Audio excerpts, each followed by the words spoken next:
The opening scene features a man named Milo Stanfield who is suffering from autism spectrum disorder, or ASD. He is seen standing on a street of New Jersey, keeping an eye on a woman in a nearby flower shop. In the midst of this, he also seems to be doing some complex calculations related to the timing of events happening in his surroundings. Milo notes the approach of a passenger bus, a pothole, a street artist, and a bicycle rider speeding. Following these observations, he crosses the street and strategically places a pen on the top of a mailbox adjacent to the pothole. Soon after, his planned chain reaction takes place. A taxi runs over the pothole, splashing the water on the pen, causing it to fall to the ground. This captures the attention of the street artist, who then walks forward to pick up the pen. At the same moment, the speeding cyclist collides with the artist, which results in him striking the mailbox and falling on the fruit stand nearby. Chaos ensues in the street, diverting the attention of everyone, including the bus driver. As a result, he does not notice the traffic light turning red and hits the same woman crossing the road, killing her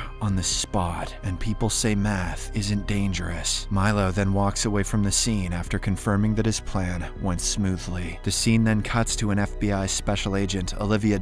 She works for the Fringe division of Homeland Security, specializing in paranormal phenomena. Olivia seems to be returning back to work after a long gap due to her head injury. As soon as she enters the Fringe headquarters, she is greeted by one of her fellow officers, Charlie, who is the supervisor of the team. In the meantime, the chief of the agency, Walternate Bishop, is talking to one of the lab assistants, Philip Broyles, regarding Olivia's return. Philip says that she is a doppelganger named Fauxlivia and expresses concern if they can integrate an imposter in their team. Here, it is revealed that Olivia, who is inside the office, is not the real one. She is in fact an imposter who has been brought to fulfill the place of the original one. Walternate then reveals his motivation behind keeping Fauxlivia in this universe and implanting the real Olivia's memories into her. He claims that Fauxlivia is the only one who can travel between universes without any harm. Walternate wants to figure out how she can do so. For this, he says that they must make her believe that she belongs here. Philip asks, what if her new identity does not hold? To which the chief replies that she will no longer be necessary after that. Afterwards, Charlie briefs the team on the seemingly random bus accident which he claims to have happened 2 times in this week. The victim has died in each case. He then asks his crew to be careful before going for the site investigation. A short while later, the FBI team arrives at the accident site and splits up to search for any leads or clues. The investigation is led by another FBI agent named Lincoln Lee, whose face appears to be ruined by burn marks. Charlie inspects the body and uses her fingerprint to retrieve her further details. She eventually finds out that the deceased woman's name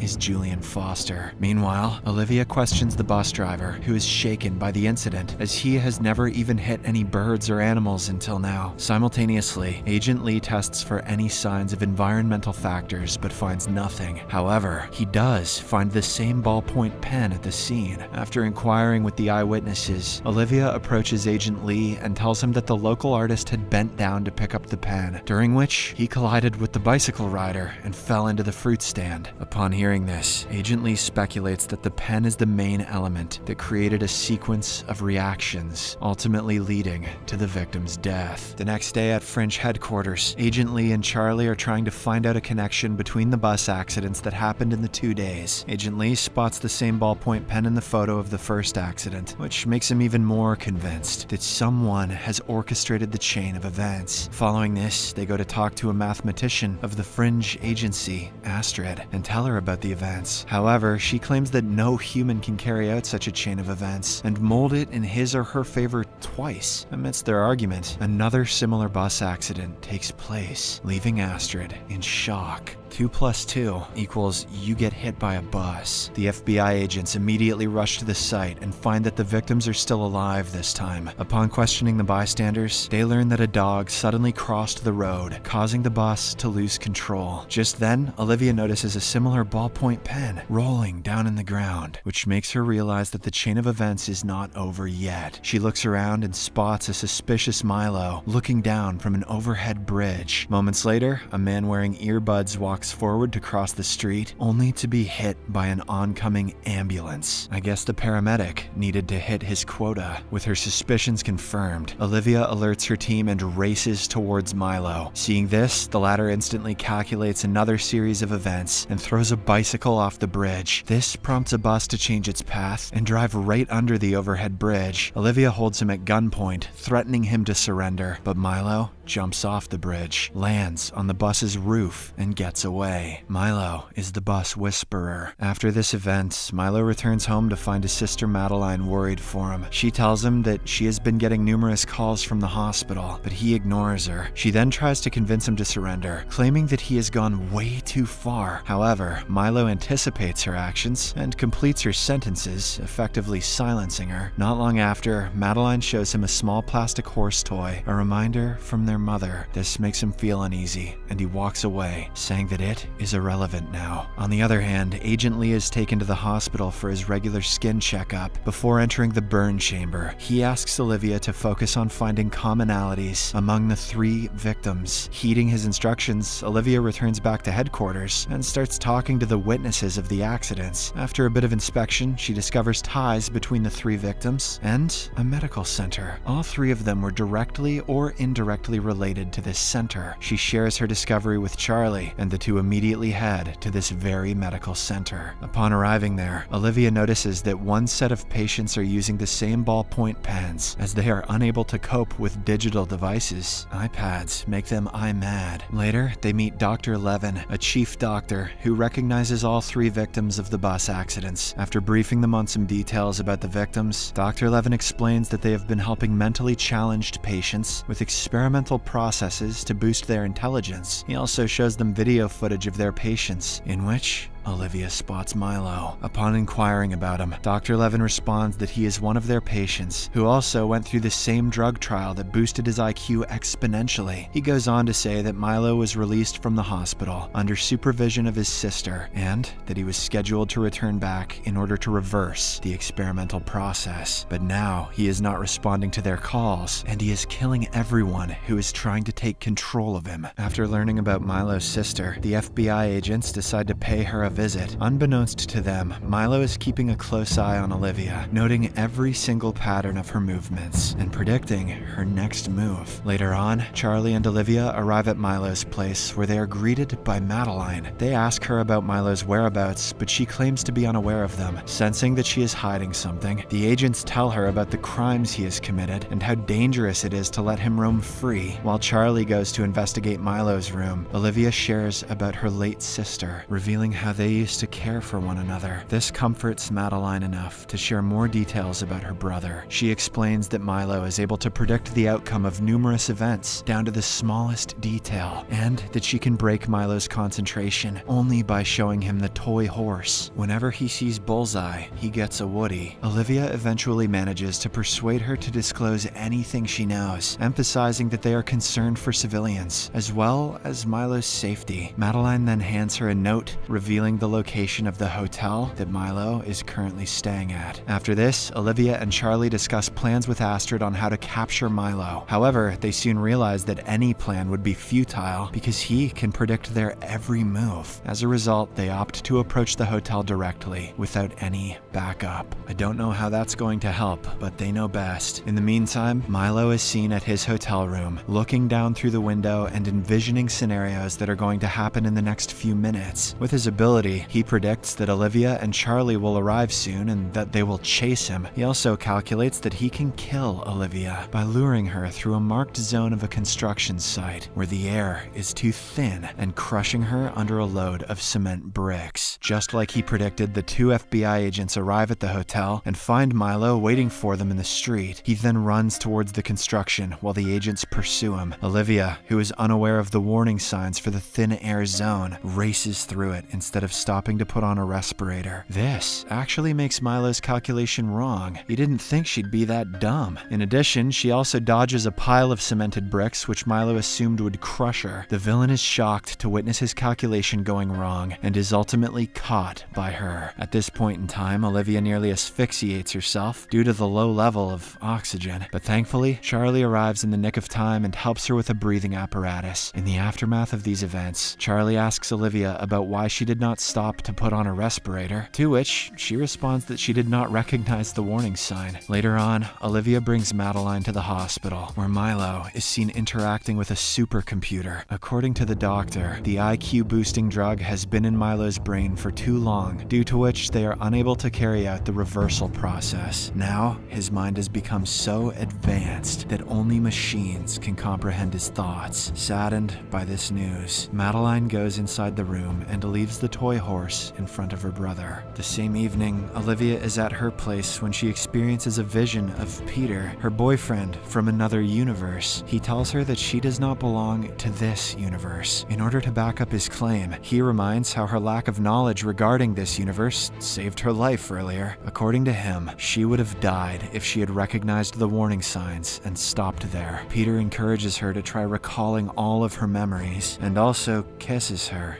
before vanishing. Subscribe for more videos like this, turn on notifications, and leave a like to help the channel out. Thank you for watching.